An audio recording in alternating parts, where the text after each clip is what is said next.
Yeah, so guys, we are still looking at the comparator. So we noticed that we can pass a sorted method in our video previous lecture with a comparator. And how we did it is that we did the actual implementation of it using a class and as well as using a lambda. But now a comparator actually provides us with some static methods that we can use to achieve the same thing, but like in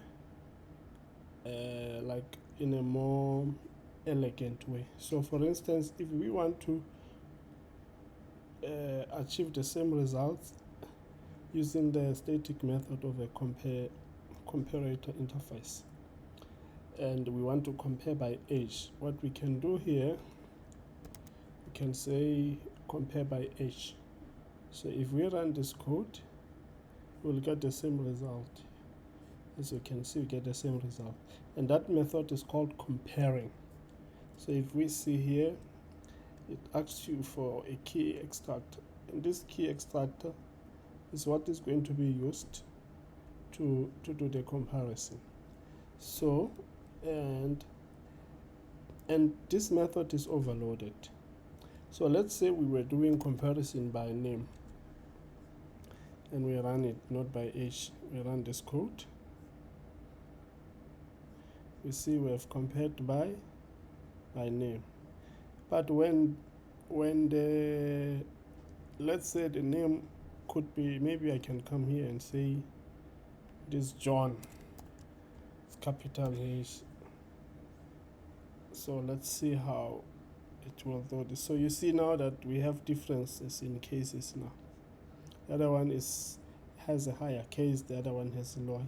So you can now overload that and tell the comparator that you want it not to include case. As long as the characters are the same, you want it to be case insensitive. So the way you do that is you can say string dot case insensitive. So if you do this, what you are saying is, I want you to use my name to do the ordering, and it must be case insensitive. So let's run this code again. You see now John comes first. This one does not come first. So if we remove this code that we just added now, and we run the code, you observe that this one with uppercase characters actually comes first.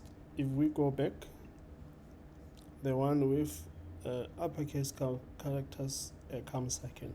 So you can play around with this comparing.